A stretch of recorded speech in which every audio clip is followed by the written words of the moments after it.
लीजिए सुनिए रबीन्द्रनाथ टैगोर की लिखी कहानी अध्यापक, मेरी यानी समीर गोस्वामी की आवाज में।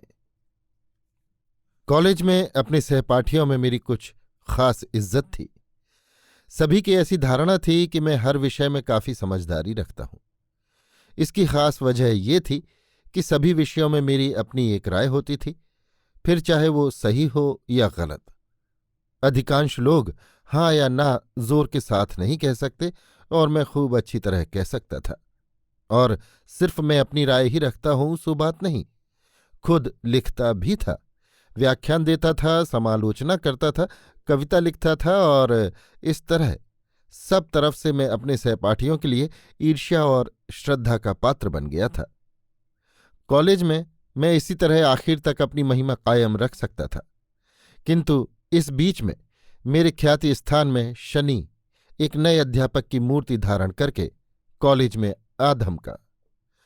हमारे उस जमाने के ये नए अध्यापक आज एक सुप्रसिद्ध व्यक्ति हैं, लिहाजा मेरी इस जीवन कहानी में उनका नाम छिपा भी लिया जाए तो इससे उनके उज्ज्वल नाम को जरा भी नुकसान नहीं होगा। अपने प्रति उनके आचरण का ख्याल करके मैं मौजूदा इतिहास में उन्हें वामाचरण बाबू कहूंगा। उनकी उम्र मुझसे बहुत ज्यादा हो सो बात नहीं। थोड़े ही दिन हुए वे एमए परीक्षा में प्रथम स्थान पाकर टॉनी साहब के प्रशंसा पत्र के साथ बाहर निकले थे और खासकर ब्रह्म समाजी होने से वे और सबों से बहुत दूर और अलग से मालूम होते थे और इसीलिए वे हमारे समकालीन समवयस्क नहीं मालूम होते थे। हमारा नव्य हिंदू संप्रदाय आपस में उन्हें ब्रह्मदैत्य कहा करता था।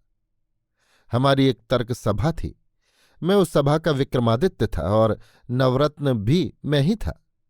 हमारी सभा के कुल 36 सभासद थे, उनमें से 35 को अगर ना भी गिना जाए तो कोई हर्ज नहीं, और बाकी बचे एक की योग्यता के विषय में मेरी जैसी धारणा थी, बाकी 35 जनों की भी वैसी ही धारणा थी।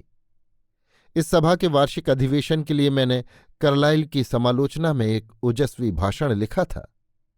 मेरे मन में दृढ़ विश्वास था कि मेरी उस रचना के असाधारणत्व पर हर एक श्रोता दांतों तले उंगली दबा लेगा। दरअसल उसमें ऐसी ही खूबी थी, कारण मैंने उसमें शुरू से आखिर तक कार्लाइल की खूब कस के निंदा की थी। उस अधिवेशन के सभापति थे वामाचरण बाबू। भाषण समाप्त होने पर मेरे सहपाठी भक्तगण मेरे मत की असम साहसिकता और अंग्रेजी भाषा की विशुद्ध तेजस्विता पर मुग्ध और निरुत्तर होकर बैठे रहे।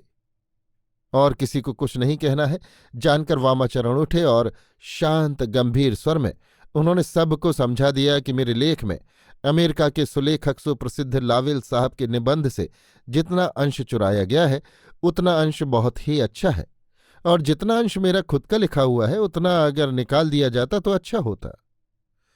अगर वे ये कह देते कि लावेल के साथ नवीन निबंध लेखक के मत का, बल्कि यूँ कहना चाहिए कि भाषा का भी हूबहू और आश्चर्यजनक मेल पाया जाता है, तो उनकी बात सच भी होती और अप्रिय भी नहीं होती। इस घटना के बाद मेरे सहपाठियों में मेरे प्रति जो एक अखंड विश्वास था उस पर एक विदारण रेखा पड़ गई। सिर्फ मेरे चिरानुरक्त भक्ताग्रगण्य अमूल्य चरण के हृदय में लेश मात्र विकार पैदा नहीं हुआ। वो मुझसे बार बार कहने लगा, तुम एक बार अपना विद्यापति नाटक ब्राह्मदेव को सुना दो, देखूं उसके विषय में वो निंदक क्या कहता है। राजा शिवसिंह की रानी लक्ष्मा देवी को कवि विद्यापति बहुत चाहते थे और उन्हें बगैर देखे वे कविता नहीं लिख सकते थे। इसी विषय को लेकर मैंने एक परम शोकावह उच्च श्रेणी का पद्ममय नाटक लिखा था। मेरे श्रोताओं में जो पुरातत्व की मर्यादा नहीं लांघ सकते थे, उनका कहना था कि इतिहास में ऐसी घटना नहीं हुई। मैं जवाब देता, इतिहास का ये दुर्भाग्य है, ऐसी घटना घटती तो इतिहास बहुत ज्यादा सरस और सत्य होता। नाटक मेरा उच्च श्रेणी का था, ये मैं पहले ही कह चुका हूं। अमूल्य कहता था कि वो सर्वोच्च श्रेणी का है। मैं अपने को जितना समझता था वो मुझे उससे कहीं ज्यादा समझता था, इसलिए मेरा कितना बड़ा विराट रूप उसके चित्त में प्रतिफलित था उसकी मैं कल्पना भी नहीं कर सकता था। नाटक वामाचरण बाबू को सुना देने की सलाह मुझे बुरी नहीं मालूम हुई, कारण मेरा सुदृढ़ विश्वास था कि उस नाटक में निंदा की योग्य कहीं भी जरा छिद्र नहीं है। लिहाजा हमारी तर्क सभा का शीघ्र ही एक विशेष अधिवेशन हुआ और उसमें छात्रों के समक्ष मैंने अपना नाटक पढ़ सुनाया। अंत में वामाचरण बाबू उठे और उन्होंने उसकी आलोचना की। उस समालोचना का विस्तृत विवरण मैं नहीं लिखना चाहता। संक्षेप में इतना ही कह देना काफी है कि समालोचना मेरे अनुकूल नहीं हुई। वामाचरण बाबू के मत से नाटक के पात्रों के चरित्र और मनोभाव कोई खास विशेषता नहीं रखते। बड़े बड़े वाक्यों में मामूली मनोभावों का दिखावा है, और वो भी भाप की तरह क्षणस्थायी और अनिश्चित। लेखक के हृदय में आकार और जीवन पाकर उनका सृजन या विकास नहीं हो पाया। बिच्छू की पूंछ में डंक रहता है। वामाचरण बाबू की समालोचना के उपसंहार में ही तीव्रतम विष संचित था। आसन ग्रहण करने के पहले उन्होंने कहा, लेखक के इस नाटक के बहुत से दृश्य और मूल भाव गेटे के टासो नाटक का अनुकरण है और कहीं कहीं तो हूबहू अनुवाद करके रख दिया गया है। इस बात का अच्छा जवाब भी था। मैं कह सकता था कि होने दो अनुकरण, ये कोई निंदा की बात नहीं। साहित्य राज्य में चोरी विद्या बड़ी विद्या है, यहां तक कि पकड़े जाने पर भी। साहित्य के बड़े बड़े महाजन ऐसा करते आए हैं, और तो क्या शेक्सपियर भी इससे नहीं बचे। असल में साहित्य में जिसकी मौलिकता अत्यधिक होती है वही चोरी करने का साहस कर सकता है, कारण वो पराई चीज को संपूर्णतः अपनी बना सकता है। ऐसी और भी बहुत सी अच्छी अच्छी बातें थीं जो कही जा सकती थी, पर उस दिन नहीं कही जा सकी। विनय इसका कारण नहीं। असल में बात यह है कि उस दिन इनमें से एक भी बात सूझी ही नहीं। उसके करीब 6-7 दिन बाद ये जवाब देवागत ब्रह्मास्त्र की तरह एक एक करके मेरे मन में उदित होने लगे। लेकिन शत्रु पक्ष सामने न होने से ये अस्त्र मुझे ही बेध बेध कर मारने लगे। मैं सोचने लगा, कम से कम ये बातें मुझे अपने क्लास के विद्यार्थियों को जरूर सुना देनी चाहिए। लेकिन उसमें भी दिक्कत ये थी कि ये मेरे उत्तर उन गधों की बुद्धि के लिए जरा कुछ ज्यादा सूक्ष्म थे। उनके दिमाग का दायरा इतना तंग था कि वे समझते थे चोरी तो आखिर चोरी ही है। मेरी चोरी और दूसरों की चोरी में कितना फर्क है, इतना समझने की सामर्थ्य अगर उनमें होती तो मुझमें और उनमें कोई खास फर्क ही न होता। मैंने बीए की परीक्षा दी। परीक्षा में उत्तीर्ण तो हो ही जाऊंगा, मुझे कोई संदेह न था, किंतु मन में किसी तरह का आनंद नहीं रहा। वामाचरण के उस दिन के उन थोड़े से शब्दों की चोट खाकर मेरी संपूर्ण ख्याति और आशा का अभ्रभेदी मंदिर टूटकर भग्न स्तूप में परिणत हो गया। सिर्फ मेरे प्रति अबोध अमूल्य की जो श्रद्धा थी वो किसी भी तरह नहीं घटी। प्रभात में यश सूर्य जब मेरे सामने उदित था तब भी वो श्रद्धा लंबी छाया की तरह मेरे पैरों से लगी हुई थी, और शाम को जब मेरा यश सूर्य अस्तोन्मुख हुआ तब भी वो अपना लंबा आयतन लिए हुए मेरे पांवों को न छोड़ सकी। पर उस श्रद्धा में किसी तरह की परितृप्ति नहीं थी, वो शून्य छाया मात्र थी। मूढ़ भक्त के हृदय का मोहांधकार था वो, उसमें बुद्धि की उज्ज्वल किरण नहीं थी। पिताजी ने ब्याह के लिए मुझे देश बुलाया। मैंने उनसे और कुछ दिन का समय मांग लिया। वामाचरण की समालोचना से मेरे अपने अंदर एक आत्मविरोध, अपने प्रति एक विद्रोह का भाव पैदा हो गया था। मेरा समालोचक मन मेरे लेखक मन को छिपे छिपे चोट कर रहा था। मेरा लेखक मन कह रहा था, मैं इसका बदला लूंगा, फिर एक बार लिखूंगा और तब देखूंगा कि मैं बड़ा हूं या मेरा समालोचक। मन ही मन मैंने तय कर लिया कि विश्व प्रेम, दूसरे के लिए आत्मविसर्जन और शत्रु को क्षमा, इस भाव को लेकर चाहे गद्य में हो या पद में जबरदस्त सबलाइम जैसी कोई बहुत ही ऊंची चीज लिखूंगा, और इस तरह देश के समालोचकों के आगे लंबी समालोचना के लिए जबरदस्त खुराक रख दूंगा। इसके लिए तय किया कि किसी सुंदर एकांत स्थान में जाकर रहूंगा और वहीं अपने जीवन की सबसे बड़ी कीर्ति का सृजन करूंगा। मैंने प्रतिज्ञा कर ली कि कम से कम महीने भर बंधु बांधव और परिचित अपरिचित किसी से भी न मिलूंगा। अमूल्य को बुलाकर मैंने उसे अपना प्लान बता दिया। सुनते ही वो स्तंभित सा रह गया, मानो उसी क्षण उसे मेरे ललाट पर अपने देश की भावी महिमा की प्रथम अरुण ज्योति दिख गई। अत्यंत गंभीर मुंह बनाकर उसने मेरा हाथ मसक कर आंखें फाड़ फाड़ कर मेरे चेहरे की ओर देखते हुए मृदु स्वर में कहा, जाओ भाई, अमर कीर्ति का अक्षय गौरव अर्जन कर रहा हो। मेरा शरीर रोमांचित हो उठा।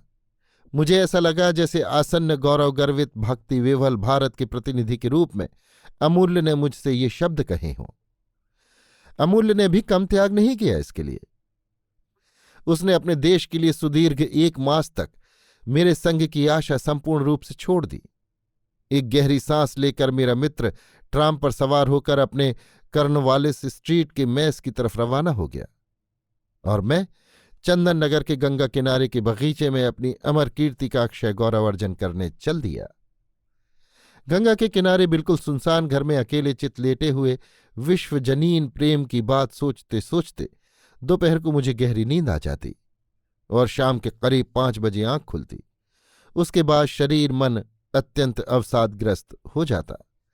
किसी तरह चित्त विनोदन और समय काटने के लिए मैं बगीचे के पीछे की तरफ सड़क के किनारे एक कुर्सी पर जा बैठता और चुपचाप बैठा हुआ गाड़ियों और आदमियों का चलना फिरना देखता रहता। जब बहुत ही ज्यादा असह्य हो उठता तो स्टेशन चला जाता। वहां टेलीग्राफ की कटकट आवाज होती, घंटी बजती, मुसाफिर आते जाते, 1000 पहियों वाली सांप सी रेलगाड़ी धुआं उगलती, फुसकारती और चीखती हुई इधर से उधर आती जाती रहती। मुसाफिरों की दौड़धूप और शोरगुल होता रहता। कुछ देर के लिए इससे मेरा मनोरंजन हो जाता।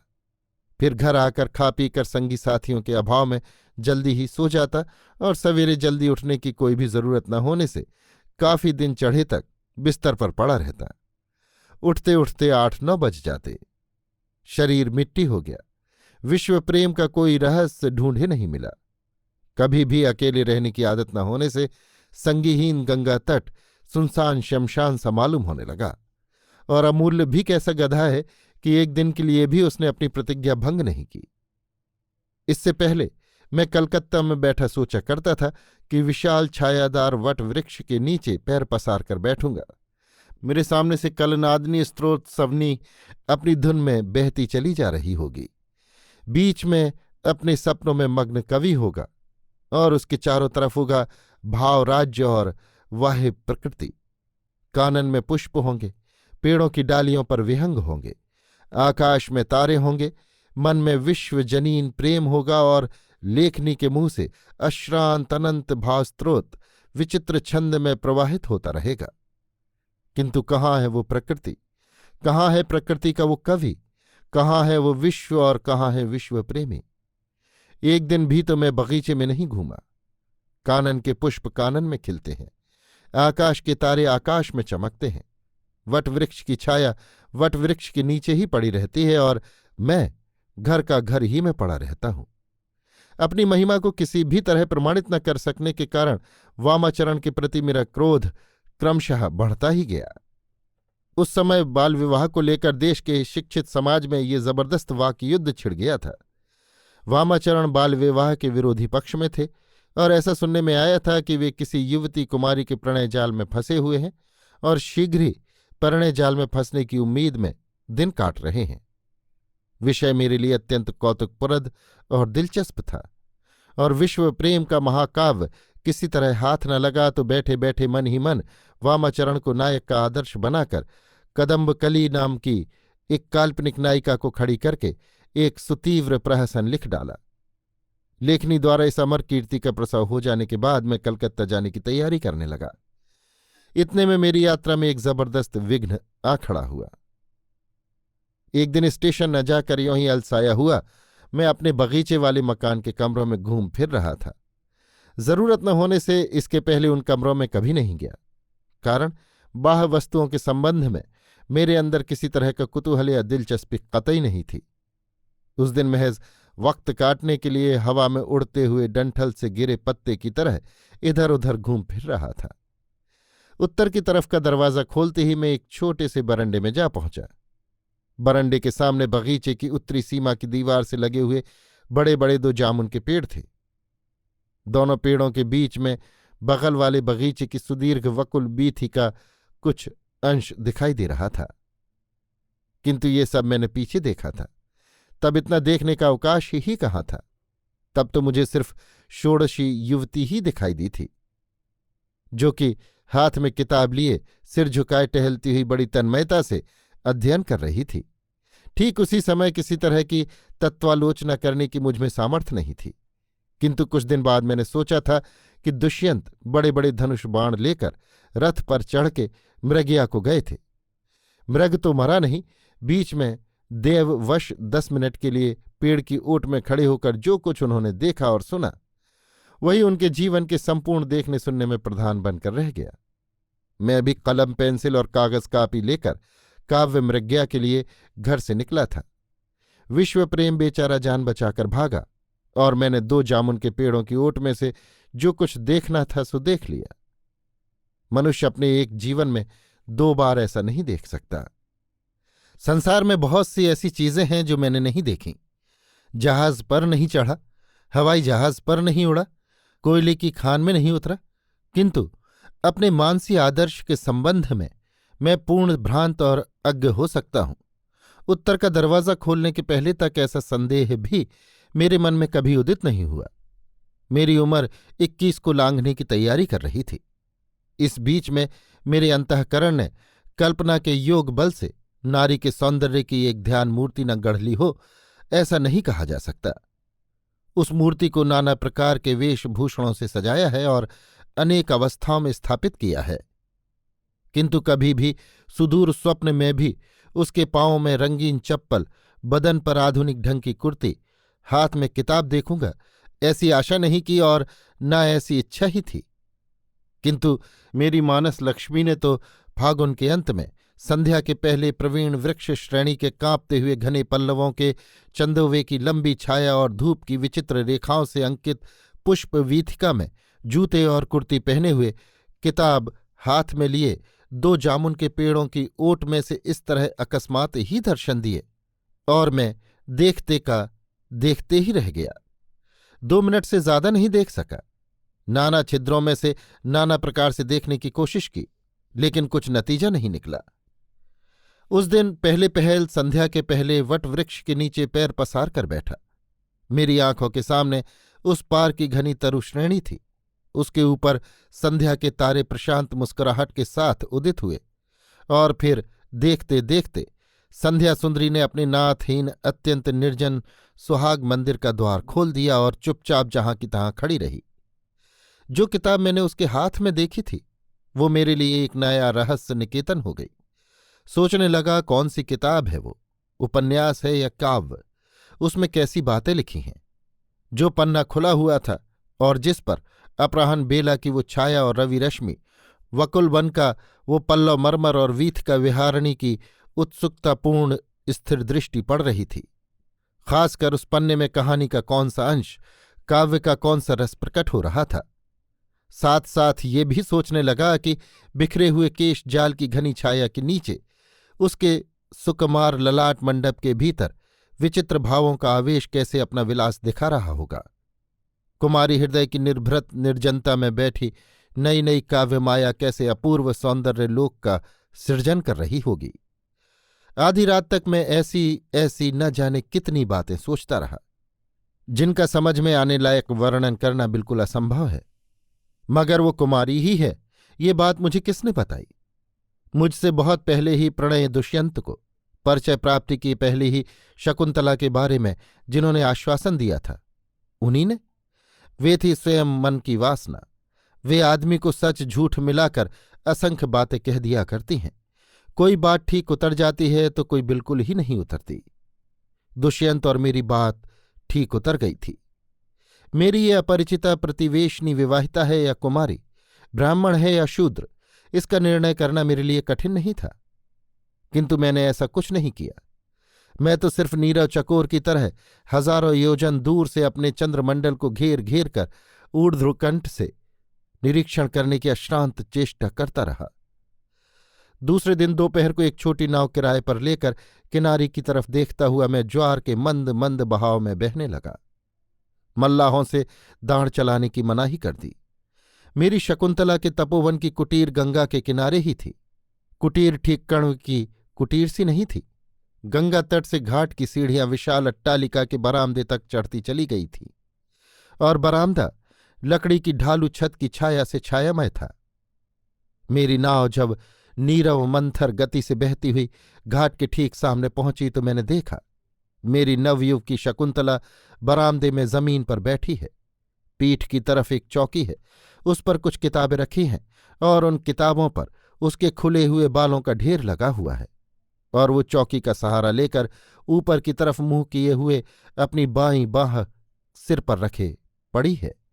नाव से उसका चेहरा नहीं दिखाई देता, सिर्फ सुकोमल कंठ की एक सुकुमार वक्र रेखा दीख पड़ती है और खुले हुए 2 पद पल्लवों में से एक घाट की ऊपर वाली सीढ़ी पर और दूसरा उसके नीचे की सीढ़ी पर फैला हुआ है। साड़ी की काली किनारी तिरछी होकर दोनों पैरों को घेरे हुए है। एक किताब मनोयोगहीन शिथिल दाहिने हाथ से स्खलित होकर जमीन पर लौट रही है। दूर से ऐसा लगा जैसे मूर्तिमती मध्याह्न लक्ष्मी हो। मालूम हुआ मानो दिन के काम काज से सहसा थकी हुई कोई निस्पंद सुंदरी अवसर प्रतिमा अपनी श्रांति दूर कर रही हो। उसके चरणों के नीचे गंगा, सामने सुदूर गंगा पार की तरुश्रेणी और ऊपर तीव्र तप्त नील अंबर अपनी उस अंतरात्मा रूपणी की ओर, उसके खुले हुए पद पल्लवों की ओर, उसकी अलस विन्यस्त बाईं भुजा की ओर, उसकी बंकिम कंठ रेखा की ओर अत्यंत निस्तब्ध एकाग्रता के साथ टकटकी लगाए चुपचाप देख रहा हो। जब तक दिखाई दी देखता रहा। अपने सजन पल्लव नेत्रों से मैंने उन दोनों चरण कमलों को बार बार धो पहुंचकर अपने हृदय से लगाया। अंत में नाव जब कुछ दूर निकल गई, बीच में एक पेड़ की ओट बाधा बनकर आड़े आ खड़ी हुई, तब सहसा कैसी तो एक त्रुटि की याद उठाई। चौंक कर मैंने माझी से कहा, माझी, आज मैं नहीं जा सकूंगा, बस यहीं से लौट चलो। लेकिन लौटते वक्त विपरीत बहाव में डांड चलाने की जरूरत पड़ी। डांड की आवाज से मैं संकुचित हो उठा। वो आवाज मानो ऐसे किसी पर चोट करने लगी जो सचेतन सुंदर और सुकुमार है, जो अनंत आकाश व्यापी है और साथ ही हरिण शिशु के समान भीरू है। नाव जब घाट के पास पहुंची तो डांड की आवाज सुनकर मेरी प्रतिवेशनी ने पहले तो धीरे से मुंह उठाकर मृदु कुतूहल के साथ मेरी नाव की तरफ देखा, फिर दूसरे ही क्षण मेरी व्यग्र व्याकुल दृष्टि पर नजर पड़ते ही वो चौंक कर घर के भीतर चली गई। मुझे ऐसा लगा जैसे मैंने उसे चोट पहुंचाई हो और उससे मानो उसके कहीं गहरी ठेस पहुंची हो। जल्दी में उठ के जाते समय उसकी गोद में से एक आधा खाया हुआ अधपका अमरूद लुढ़कता हुआ नीचे की सीढ़ी पर आ पड़ा और उस दशन चिन्हित अधर चुंबित फल के लिए मेरा संपूर्ण अंतःकरण उत्सुक हो गया। किंतु माझी मल्लाहों की शर्म से मेरे मन की मन ही में रह गई। मैं दूर से उसे देखता हुआ आगे बढ़ने लगा। देखा कि रह रहकर ज्वार का लालची पानी छलक छलक कर अपनी लोलुप रसना से उस फल को हथियाने की भरसक कोशिश कर रहा है। इस बात की कल्पना करके कि आध घंटे के अंदर उसका निर्लज्ज अध्यवसाय जरूर चरितार्थ होगा, मैं क्लिष्ट चित्त से अपने घाट पर उतरा और नाव छोड़ दी। वट वृक्ष की छाया में पैर पसारे बैठा बैठा दिन भर स्वप्न देखने लगा। 2 सुकोमल पद पल्लवों के आगे विश्व प्रकृति मस्तक झुकाए पड़ी है। आकाश प्रकाशमय है, धरणी पुलकित है, हवा उतावली हो उठी है और उसमें है 2 अनावृत चरण, स्थिर निस्पंद सुंदर। वे जानते भी नहीं कि उनकी रेणु की मादकता से तप्त यौवन नव वसंत दिशा विदिशाओं में रोमांचित हो उठा है। इसके पहले प्रकृति मेरे लिए विक्षिप्त और विच्छिन्न थी। नदी, वन, आकाश, ये सब कुछ मुझसे अलग था। आज उस विशाल विपुल विकीर्णता में एक सुंदरी प्रतिमा दिखाई देते ही मेरा पहले का सब कुछ सहसा अवयव धारण करके एक हो उठा। आज प्रकृति मेरे लिए एक है और सुंदर है। वो दिन रात प्रतिक्षण मूक रहकर मुझसे अनुनय कर रही है, कह रही है, मैं मौन हूं, तुम मुझे भाषा दो। मेरे अंतःकरण में जो एक अव्यक्त स्तव उठ रहा है, तुम उसे छंद में, लय में, तान में, अपनी सुंदर मानवीय भाषा में ध्वनित कर दो। प्रकृति के इस नीरव अनुनय से मेरे हृदय की तंत्री बज बज उठती है। बार बार मैं सिर्फ एक ही गीत सुन रहा हूं। हे सुंदरी, हे मनुहारिणी, हे विश्वजयिनी, हे प्राण पतंग की एकमात्र दीप शिखा, हे अपरिसीम जीवन, हे अनंत मधुर मृत्यु। इस गीत को मैं खत्म नहीं कर सकता, किसी से संलग्न नहीं कर सकता, इसे आकार देकर परिस्फुटित नहीं कर सकता और ना छंदों में गूंथ कर इसे व्यक्त ही कर सकता हूं। मालूम होता है मेरे हृदय मन में ज्वार के पानी की तरह एक अनिर्वचनीय अपरिमेय शक्ति का संचार हो रहा है। अभी तक उसे मैं अपने वश में नहीं ला सका हूं। जब वो हाथ में आ जाएगा तब मेरा कंठ अकस्मात दिव्य संगीत से ध्वनित हो उठेगा, मेरा ललाट अलौकिक आभा से आलोकित हो उठेगा। ठीक इसी समय एक नाव उस पार के नई हट्टी स्टेशन से पार होकर हमारे बगीचे के घाट पर आ लगी। दोनों कंधों पर चुनी हुई चादर लटकाए, बगल में छतरी दबाए अमूल्य चरण आ पहुंचा। अकस्मात मित्र को देखकर मेरे मन में जैसा भावोदय हुआ, आशा करता हूं शत्रु के प्रति भी किसी का वैसा भाव न हो।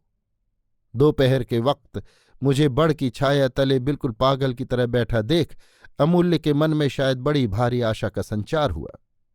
इस डर से कि कहीं भारत के भावी सर्वश्रेष्ठ काव्य का कोई अंश उसके पैरों की आहट से चकित होकर जंगली राजहंस की तरह सहसा पानी में न जा पड़े, वो बड़े संकोच और सावधानी के साथ मंथर गति से मेरी तरफ आने लगा। उसका ढंग देखकर मुझे और भी ज्यादा गुस्सा आया। मैं कुछ अधीर होकर बोला, क्यों, क्या बात है अमूल्य? पांव में कांटा गड़ गया है क्या? अमूल्य ने सोचा मैंने कोई बड़ी भारी मजे की बात कही है। हंसता हुआ वो मेरे पास आया और जेब में से रूमाल निकालकर उसकी तह खोलकर उससे खूब अच्छी तरह जमीन झाड़कर रूमाल बिछा के बैठ गया। बोला, तुमने जो प्रहसन लिखकर भेजा था उसे पढ़कर तो मैं हंसते हंसते लोटपोट हो गया।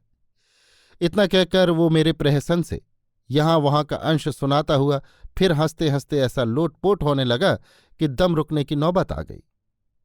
मेरा जी चाहने लगा कि जिस कलम से वो प्रहसन लिखा गया है, वो कलम जिस पेड़ की लकड़ी से बनी हो, उस पेड़ को जड़ समेत उखाड़कर किसी धधकती हुई आग में मैं प्रहसन के जलाकर खाक कर दूं, फिर भी शायद मेरा खेद नहीं मिटने का। अमूल्य ने बड़े संकोच के साथ पूछा, तुम्हारा काव्य कहाँ तक लिखा गया? सुनकर मेरे आग सी लग गई। मन ही मन कहा, जैसा मेरा काव्य है वैसी ही तुम्हारी बुद्धि। और मुंह से कहा, काव्य की बात पीछे करूंगा भाई, व्यर्थ मुझे परेशान न करो।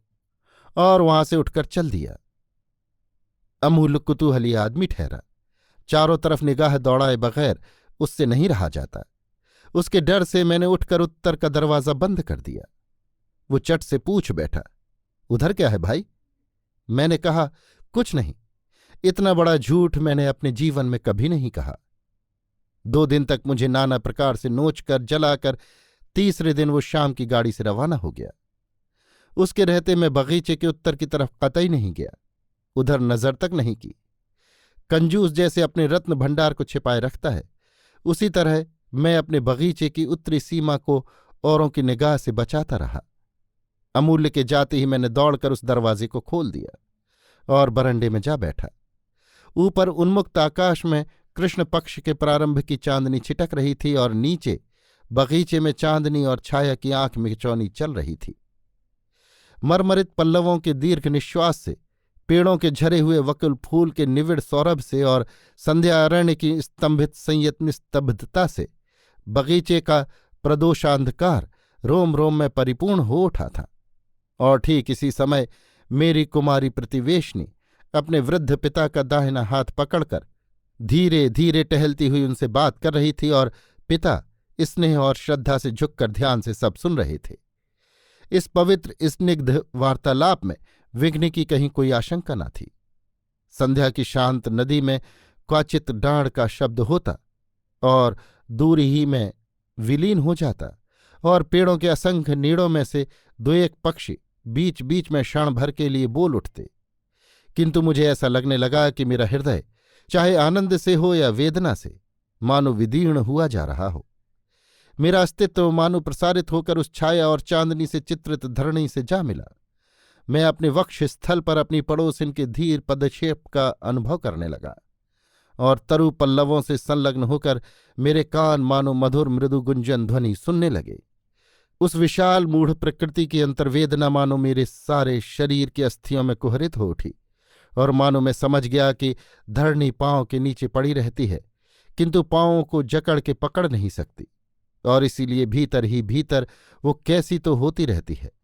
पत्ते और डालियों से झुके हुए पेड़ बात सुन सकते हैं किंतु समझ नहीं पाते, और इसीलिए वे अपने पत्ते और डालियों के संघर्ष के उन्मत्त कल शब्द से हाहाकार कर उठते हैं।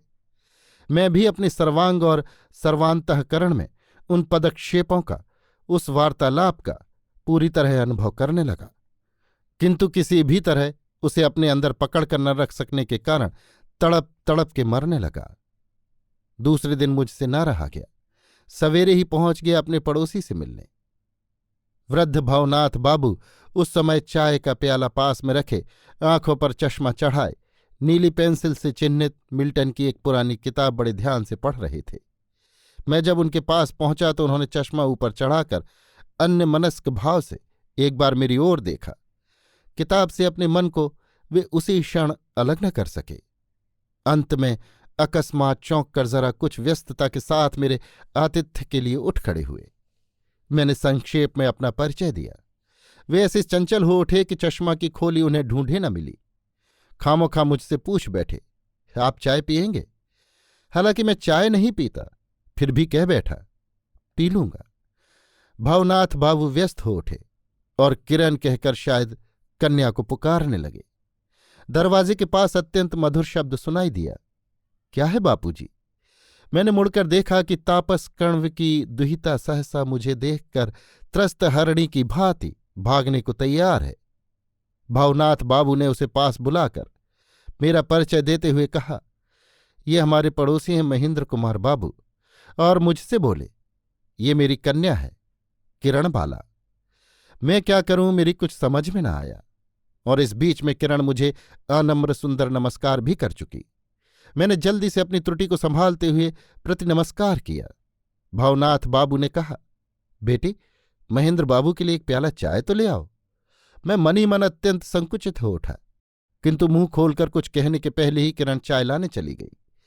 मुझे ऐसा लगा मानो कैलाश पर्वत पर सनातन भोलानाथ ने अपनी कन्या स्वयं लक्ष्मी से अतिथि के लिए चाय का प्याला लाने को कहा, और अतिथि के लिए वो अवश्य ही विशुद्ध अमृत होगा। किंतु फिर भी आसपास क्या नंदी भृंगी कोई भी कहीं हाजिर नहीं था। भवनाथ बाबू के घर अब मैं नित्य का अतिथि हूं। पहले चाय से मैं बहुत ही डरता था, लेकिन अब तो सुबह शाम दोनों वक्त चाय पीते पीते मुझे चाय का पूरा नशा हो गया है। शुरू शुरू में मैं इस बहाने से भवनाथ बाबू के घर जाया करता था कि कुछ दिन पहले बीए परीक्षा के लिए मैंने जो जर्मन विद्वान लिखित दर्शन शास्त्र का नया इतिहास पढ़ा था, उस विषय में उनसे आलोचना करके कुछ सीखूंगा। किंतु बाद में जब देखा कि वे हैमिल्टन आदि की पुराने जमाने की प्रचलित कुछ भ्रांत पोथियों में भटक रहे हैं, तो उन्हें मैंने कृपा का पात्र समझा, और उनके सामने मैं अपनी नई विद्या को अत्यंत आडंबर के साथ प्रकट करने लगा। भवनाथ बाबू ऐसे भले आदमी हैं और सभी विषयों में इतने संकोचशील है कि मुझ जैसे कम उम्र के युवकों के मुंह की बातें भी मान लेते हैं। जरा भी कहीं प्रतिवाद करने की जरूरत महसूस करते तो मारे संकोच के अस्थिर हो उठते, डरते कि कहीं मुझे बुरा न लग जाए। किरण हमारे इस आलोचना के बखेड़े में से किसी न किसी बहाने से उठ के चली जाती। इससे मुझे क्षोभ भी होता और गर्व भी। मैं समझता हमारे आलोच्य विषय का दुरूह पांडित किरण के लिए दुस्सह है। वो जब मन ही मन मेरे विद्या पर्वत की ओर देखती होगी तो उसे कितना ऊंचा देखना पड़ता होगा। किरण को जब मैं दूर से देखता था तब उसे मैं शकुंतला, दमयंती आदि विचित्र नामों और विचित्र रूपों में जानता था, किंतु अब घर में उसे मैंने किरण के रूप में जाना। अब वो मेरे लिए जगत की विचित्र नायिका की छाया रूपणी नहीं है, अब वो एकमात्र किरण है। अब वो 100 शताब्दियों के काव्यलोक से अवतीर्ण होकर अनंतकाल के युवक चित्त का स्वप्न स्वर्ग छोड़कर एक निर्दिष्ट भारतीय घर में कुमारी कन्या के रूप में विराज रही है। वो मेरी ही मातृभाषा में मेरे साथ अत्यंत साधारण घरेलू बातें करती है, साधारण बात में सरलता से हंस उठती है। वो हमारे ही घर की और लड़कियों की तरह हाथों में सोने के कड़े पहने रहती है। गले का हार कोई खास विशेषता नहीं रखता, किंतु बड़ा मीठा लगता है। साड़ी का पल्ला कभी जूड़े के ऊपर से घूमकर नीचे उतरता है तो कभी अपनी जगह से खिसक खिसक जाता है। ये सब बातें मेरे लिए बड़े आनंद की थी, और चूंकि वो काल्पनिक नहीं, सत्य है, वो किरण है, इसके सिवा वो और कुछ नहीं, इससे ज्यादा भी नहीं, कम भी नहीं। और यद्यपि वो मेरी नहीं, फिर भी वो हमारी है। इसलिए मेरा अंतःकरण सर्वदा ही उसके प्रति उच्छ्वसित कृतज्ञता रस से अभिषिक्त होता रहता। एक दिन ज्ञान मात्र की अपेक्षता के विषय में भवनाथ बाबू के साथ मैं अत्यंत उत्साह के साथ वाचालता प्रकट कर रहा था। आलोचना कुछ ही दूर आगे बढ़ी थी कि किरण उठ के चली गई और थोड़ी देर बाद ही सामने के बरामदे में एक सिगड़ी और रसोई का सामान रखकर मीठे स्नेह के साथ पिता को डांटती हुई बोली, बापूजी, क्यों तुम ऐसी ऐसी कड़ी कड़ी तत्व की चर्चा छेड़कर महेंद्र बाबू को परेशान कर रहे हो? बकते बकते उनका गला सूखा जा रहा है। और मुझसे बोली, आइए महेंद्र बाबू, इससे तो आप मेरे रसोई के काम में मदद करें तो अच्छा। असल में इसमें भवनाथ बाबू का कोई दोष नहीं था और किरण भी इस बात को जानती थी, किंतु फिर भी भवनाथ बाबू अपराधी की तरह अनुतप्त होकर जरा कुछ हंसते हुए बोले, हाँ तुम ठीक कह रही हो। अच्छा, ये सब बातें फिर कभी होंगी। और फिर वे निरुद्विग्न चित्त से अपने नित्य नियमित अध्ययन में तल्लीन हो गए। फिर एक दिन तीसरे पहर एक और गंभीर विषय छेड़कर मैं भवनाथ बाबू को स्तंभित किए दे रहा था कि बीच में किरण ने आकर कहा, महेंद्र बाबू, अबला को जरा सहायता करनी पड़ेगी। दीवार पर लता चढ़ानी है, मेरा हाथ नहीं पहुंचता। आपको कीलें गाड़कर मेरी मदद करनी होगी। मैं मारे खुशी के फूला न समाया, तुरंत उठकर चल दिया और भवनाथ बाबू भी प्रसन्न चित्त से पढ़ने बैठ गए। इस तरह देखा गया कि जब भी कभी मैं भवनाथ बाबू से किसी गंभीर विषय की चर्चा छेड़ने की तैयारी करता, किरण ठीक उसी वक्त बीच में आकर किसी न किसी काम का बहाना बताकर सब चौपट कर देती। इससे मैं मन ही मन पुलकित हो उठता। मैं समझ गया कि किरण के हाथ मैं पकड़ाई दे चुका हूं और उसने भी शायद समझ लिया कि भवनाथ बाबू के साथ तत्वालोचना करना मेरे जीवन का चरम सुख नहीं है। बाह्य वस्तुओं के साथ हमारे इंद्रिय ज्ञान का संबंध निर्णय करता हुआ जबकि मैं दुरूह रहस्य रसातल की मझदार में पहुंच रहा था, ठीक उसी समय किरण ने आकर कहा, महेंद्र बाबू चलिए, रसोई के पास मैंने जो बैंगन का खेत बोया है आपको दिखा लाऊं। चलिए। एक दिन की बात है, मैं अनेक युक्तियों से ये सिद्ध कर रहा था कि आकाश को असीम समझना सिर्फ हमारा एक अनुमान है। हमारी अभिज्ञता और कल्पना शक्ति के बाहर कहीं भी किसी न किसी रूप में उसकी सीमा रहना जरा भी असंभव नहीं। इतने में किरण आ पहुंची और बोली, महेंद्र बाबू, बगीचे में 2 आम पक गए हैं, चल के जरा डाली झुका दो तो मैं तोड़ लूं। कैसा उद्धार था, कैसी मुक्ति थी! असीम समुद्र के बीच में से एक ही क्षण में कैसी सुंदर तट पर आ जाता था। अनंत आकाश और बाह्य वस्तुओं के संबंध में संशय जाल जितना ही जटिल और दुश्छेद्य क्यों न हो, किरण के बैंगन के खेत या पके आमों के बारे में किसी प्रकार की दुरूहता और संदेह का लेश मात्र न था। काव्य उपन्यासों में वे उल्लेख योग्य भले ही न हों, किंतु जीवन में वे समुद्र वेष्ट द्वीप की तरह मनोहर हैं। जमीन से पांवों का लगना कितना आरामदेह है, इस बात को वही जानता है जो बहुत देर से पानी में तैर रहा हो। इतने दिनों से मैंने अपनी कल्पना में जिस प्रेम समुद्र का सृजन किया था, वह अगर सच होता तो वहां चिरकाल तक मैं कैसे बहता रहता मैं नहीं कह सकता। वहां आकाश भी असीम होता और समुद्र भी। वहां से हमारी प्रतिदिन की विचित्र जीवन यात्रा की सीमित घटनाएं बिल्कुल ही निर्वासित होती। वहां तुच्छता का लेश मात्र न होता। वहां सिर्फ छंद, लय और संगीत में भाव व्यक्त करने पड़ते, और थाह लेने की कोशिश करता तो थाह भी नहीं मिलती। किरण उस तत्व समुद्र में डूबते हुए इस अभागे को निकाल के जब अपने आम्रकानन में ले गई तो पांवों के नीचे जमीन पाकर मैं जी गया। मैंने देख लिया कि बरंडे में बैठकर खिचड़ी रांधने में, नसैनी पर चढ़कर दीवार में कीलें ठोंकने में, पके आम तोड़ने के लिए डाली झुकाने में अकल्पनीय आनंद मिल सकता है। और मजा ये कि उस आनंद के लिए जरा भी प्रयास नहीं करना पड़ता। स्वतः जो बात मुंह से निकलती है, अपने आप ही जो हंसी खिलखिल उठती है, आकाश से जितना प्रकाश आता है और पेड़ों के नीचे जितनी छाया पड़ती है, बस उतना ही काफी है। इसके सिवा मेरे पास एक जादू की लकड़ी थी, मेरा नवयौवन, एक पारस पत्थर था, मेरा प्रेम, एक अक्षय कल्पतरु था, अपने प्रति अपना अखंड विश्वास। मेरा मन बोल उठा, मैं विजयी हूं, मैं इंद्र हूं। अपने उच्च श्रवा के मार्ग में मुझे कोई बाधा ही नहीं दिखाई देती। किरण मेरी ही किरण है, इसमें मुझे कोई भी संदेह न रहा। अब तक ये बात मैंने साफ साफ नहीं कही, किंतु मैं ही जानता हूं कि मेरे हृदय को इस छोर से लेकर उस छोर तक परम सुख से विदीर्ण करती हुई ये बात बिजली की तरह मेरे संपूर्ण अंतःकरण में किस कदर क्षण क्षण में थिरक थिरक कर नाच नाच उठती थी कि किरण मेरी ही किरण है। इसके पहले मैं किसी भी अनात्मीय महिला के संस्रव में नहीं आया। जो नवीन रमणीय शिक्षा प्राप्त करके अवरोध के बाहर विचरण करती हैं, उनकी रीत नीत से भी मैं कतई वाकिफ नहीं। लिहाजा उनके आचरण में कहाँ शिष्टता की सीमा है, कहाँ प्रेम का अधिकार है, ये सब मैं कुछ भी नहीं जानता। और ये भी नहीं जानता कि मुझसे क्यों कोई प्यार नहीं करेगा, मैं किस बात में कम हूं। किरण जब मेरे हाथ में चाय का प्याला दे जाती, तब चाय के साथ भर प्याला किरण का प्यार भी मैं ग्रहण करता, और जब चाय पीता तो मन ही मन अनुभव करता रहता कि मेरा ग्रहण सार्थक हुआ और किरण का दान भी सार्थक हुआ। किरण अगर सहज स्वर में कहती कि महेंद्र बाबू कल सवेरे आएंगे ना, तो उसमें भी छंद और लय में कविता सी बज उठती। मोहन सुर में बजी बांसुरी, सुन सुन मुग्धा मुग्ध हुई, मुझ अबला को छोड़ चले क्यों, सोच सोच में क्षुब्ध हुई। और मैं जब साधारण तौर पर जवाब देता कल सुबह 8 बजे आऊंगा, तो क्या किरण के कानों में भी ऐसा ही कोई छंद न बज उठता होगा। मेरे दिन और रातों में मानो अमृत समा गया। मेरी संपूर्ण चिंता और कल्पना क्षण क्षण में नई नई शाखा प्रशाखा फैलाती हुई लता की तरह अपनी वेष्टनी में लपेट लपेट कर किरण को मुझसे खूब कस के बांधती चली गई। किसी दिन जब शुभ अवसर आएगा, तब किरण को क्या पढ़ाऊंगा, क्या सिखाऊंगा, क्या सुनाऊंगा, क्या दिखाऊंगा, इन्हीं सब असंख्य संकल्पों से मेरा मन आच्छन्न हो गया।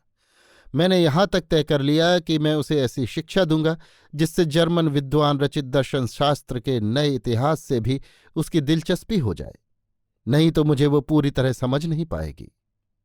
उसे मैं अंग्रेजी काव्य साहित्य के सौंदर्य लोक में राह दिखाता हुआ ले जाऊंगा। मैं मन ही मन हंसने लगा और कहने लगा, किरण, तुम्हारा बैंगन का खेत और आम का बगीचा मेरे लिए नया राज्य है। मैंने कभी स्वप्न में भी नहीं सोचा था कि उस राज्य में बैंगन और कच्ची अंबियों के सिवा दुर्लभ अमृत फल भी इतनी आसानी से मिल जाया करते हैं। लेकिन जब समय आएगा, तब मैं भी तुम्हें एक ऐसे राज्य में ले जाऊंगा जहां बैंगन नहीं फलते, किंतु फिर भी बैंगन का अभाव एक क्षण के लिए भी महसूस न होगा। वो है ज्ञान का राज्य, कल्पना और भावों का स्वर्ग। इधर मेरी छुट्टियों के दिन पूरे हो रहे थे और ब्याह के लिए देश पहुंचने के लिए पिता का स्नेहपूर्ण अनुरोध क्रमशः कठोर आदेश में परिणत हो रहा था। उस पर अमूल्य भी अब रोके रुकता नहीं दिखाई देता। न जाने कब किस दिन वो उन्मत्त वन्य हस्ती की तरह मेरे पद्म वन में आ धमकेगा और अपने विपुल चरण चतुष्टय से सब तहस नहस कर देगा। कोई ठीक नहीं। मेरा उद्वेग उत्तरोत्तर प्रबल होने लगा और दिन रात मैं यही सोचने लगा कि कैसे जल्द से जल्द हृदय की आकांक्षा को व्यक्त करके अपने प्रणय को विकसित करूं। एक दिन दोपहर को भवनाथ बाबू के घर जाकर देखा कि वे गर्मी की थकान से थक कर आराम कुर्सी पर बैठे बैठे सो गए हैं और सामने गंगा तट के बरामदे के नीचे निर्जन घाट के सोपान पर बैठी किरण कोई किताब पढ़ रही है। मैं दबे पांव उसके पीछे जाकर खड़ा हो गया। देखा कि एक नया कविता संग्रह है। जो पन्ना खुला हुआ है उसमें शैली की एक कविता उद्यत है और उसके एक किनारे लाल पेंसिल की लकीर खिंची हुई है। उस कविता को पढ़कर किरण एक दीर्घ निश्वास छोड़कर स्वप्न भाराकुल नयनों से आकाश के दूरतम प्रांत की ओर देखने लगी। मुझे ऐसा लगा मानो आज वो उस एक ही कविता को बार बार घंटों तक पढ़ती रही है और अपनी हृदय तरणी के पाल में मात्र एक उत्तप्त दीर्घ निश्वास भर के उसे उसने अनंत नीलाकाश में नक्षत्रलोक के लिए छोड़ दिया है। शैली ने किसके लिए ये कविता लिखी थी मैं नहीं कह सकता, किंतु इसमें कोई संदेह नहीं कि महेंद्र कुमार नाम के किसी भारतीय युवक के लिए हरगिज नहीं लिखी। मगर इतना तो मैं दावे के साथ कह सकता हूं कि इस स्तवगान में मेरे सिवा और किसी का अधिकार नहीं हो सकता। किरण ने उस कविता के बगल में अपनी अंतरतम हृदय पेंसिल से एक उज्ज्वल रक्त चिन्ह अंकित कर रखा है। उस माया रेखा के मोह मंत्र से कविता आज उसी की बन गई है और साथ साथ मेरी भी। मैंने अपने पुलकोच्छ्वसित चित्त को संभालकर स्वाभाविक स्वर में कहा, क्या पढ़ रही हैं? पूरे वेग से दौड़ती हुई पालशुदा नाव मानो सहसा किसी टीले से टकरा गई। किरण ने चौंक कर जल्दी से किताब बंद करके उसे अपने आंचल में छिपा लिया। मैंने हंसते हुए कहा, कौन सी पुस्तक है, जरा मैं देख सकता हूं? किरण को कैसी तो एक ठेस सी लग गई। वो आग्रह के साथ कह उठी, नहीं नहीं, कुछ नहीं, फालतू है। मैं कुछ दूर पर नीचे की एक सीढ़ी पर बैठ गया और अंग्रेजी काव्य साहित्य की चर्चा छेड़ दी। ऐसे ढंग से कहना शुरू किया कि उससे किरण को साहित्य की शिक्षा भी मिले और अंग्रेज कवि की जबान में मेरे मन का भाव भी व्यक्त हो सके। दोपहर की तेज धूप की गहरी निस्तब्धता में जल स्थल के छोटे छोटे कल शब्द मीठी मीठी लोरियों की तरह अत्यंत मधुर और सकरुण होकर सुनाई देने लगे। किरण मानो अत्यंत अधीर हो उठी, बोली, बापूजी वहां अकेले बैठे हुए हैं, अनंत आकाश के संबंध में अपनी बहस आज पूरी नहीं कीजिएगा? मैं मन ही मन सोचने लगा, अनंत आकाश तो हमेशा ही बना रहेगा और उसके संबंध में बहस भी कभी खत्म नहीं होगी, किंतु जीवन क्षणभंगुर है और शुभ अवसर तो और भी दुर्लभ और क्षणस्थायी है। किरण की बात का जवाब न देकर मैंने कहा, मेरी अपनी कुछ कविताएं हैं, आपको सुनाऊंगा।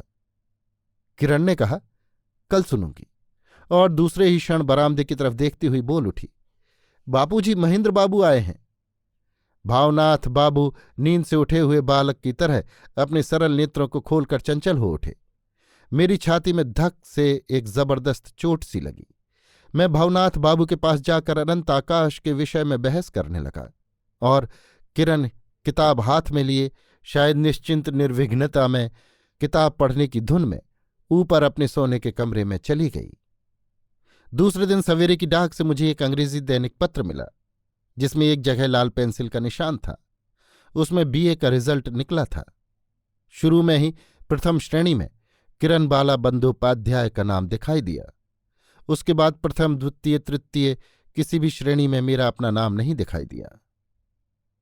परीक्षा में अकृतकार्य होने की वेदना के साथ साथ वज्राग्नि की तरह एक संदेह की ज्वाला भी जल उठी। सोचने लगा, शायद ये किरण अपनी ही किरण है। वो कॉलेज में पढ़ी है और परीक्षा दे चुकी है। यद्यपि उसने मुझसे ये बात नहीं कही, फिर भी संदेह मेरा क्रमशः बढ़ता ही गया। कारण वृद्ध पिता और उसकी कन्या ने अपने बारे में कभी कोई बात नहीं कही, और मैं भी अपनी कथा सुनाने और अपनी विद्या का प्रचार करने में शुरू से ही इतना गरक रहा कि उनके बारे में कभी कोई बात अच्छी तरह पूछी ही नहीं। मुझे याद है, जर्मन विद्वान के लिखे हुए दर्शन के इतिहास पर बहस करते हुए मैंने एक दिन किरण से कहा था, कभी अगर मौका मिला आपको कुछ किताबें पढ़ाने का तो अंग्रेजी कविता साहित्य के विषय में आपकी धारणा को बिल्कुल स्पष्ट कर दूंगा। परीक्षोत्तीर्ण किरण बाला ने दर्शन शास्त्र में ऑनर लिया है और साहित्य में प्रथम श्रेणी में उत्तीर्ण हुई है। ये किरण अगर अपनी ही किरण हुई तो? अंत में जोर का एक धक्का देकर अपने भस्माच्छन्न अहंकार को जगाते हुए मैंने कहा, होने दो, मेरी रचनावली ही मेरा जय स्तंभ है। कहकर कॉपी हाथ में लेकर जल्दी जल्दी कदम रखता हुआ और अपने मस्तक को पहले से भी ज्यादा ऊंचा करके भावनाथ बाबू के बगीचे में जा पहुंचा। उस समय उनके कमरे में कोई नहीं था। मैं उनकी किताबों को खूब ध्यान से देखने लगा। देखा कि एक कोने में जर्मन विद्वान का लिखा हुआ दर्शन शास्त्र का वो इतिहास पड़ा हुआ है जिस पर मैं बहस किया करता था। खोलकर देखा तो भावनाथ बाबू के हस्तलिखित नोटों से वो भरा पड़ा है। अब मुझे संदेह न रहा कि उन्होंने स्वयं अपनी कन्या को पढ़ाया है। भावनाथ बाबू और दिनों की अपेक्षा कहीं ज्यादा प्रसन्न चित्त से हंसते हुए कमरे में आए। ऐसा जान पड़ा कि अभी अभी किसी शुभ संवाद की निर्झर धारा में नहाकर आ रहे हों। मैं अकस्मात ही जरा कुछ दंभ के साथ और रूखी हंसी हंसता हुआ बोला, भावनाथ बाबू, मैं परीक्षा में फेल हुआ हूं। ये कहकर मानो मैं उन महान व्यक्तियों में जा मिला जो विद्यालय की परीक्षा में फेल होकर जीवन की परीक्षा में प्रथम श्रेणी में उत्तीर्ण हुए हैं। परीक्षा, व्यवसाय, नौकरी आदि में कृतकार्य होना साधारण लोगों का लक्षण है। निम्नतम और उच्चतम श्रेणी के लोगों में ही अकृतकार्य होने की महान योग्यता होती है। भावनाथ बाबू का चेहरा स्नेहपूर्ण करुणा से भर गया। वे अपनी कन्या की सफलता का संवाद न सुना सके, किंतु मेरी असंगत उग्र प्रफुल्लता को देखकर कुछ आश्चर्य में पड़ गए। अपनी सरल बुद्धि से वे मेरे गर्व का कारण ठीक ठीक समझ न सके। ठीक इसी समय हमारे कॉलेज के नवीन अध्यापक वामाचरण बाबू के साथ किरण अपना सलज सरसोज्जल चेहरा लिए हुए वर्षा से धुली हुई लता की तरह छलकती हुई कमरे में दाखिल हुई। अब सब कुछ मेरी समझ में आ गया और मेरी आंखें खुल गईं। घर आकर उसी दिन रात को मैंने अपनी सारी रचनाएं जला डाली और उसी रात को मैं देश के लिए रवाना हो गया और देश जाकर ब्याह भी कर लिया। गंगा के किनारे एकांत में रहकर जो महाकाव्य लिखने की बात थी वो नहीं लिख सका, किंतु अपने जीवन में उसे प्राप्त जरूर कर लिया है। अभी आप सुन रहे थे रवीन्द्रनाथ टैगोर की लिखी कहानी अध्यापक, मेरी यानी समीर गोस्वामी की आवाज में।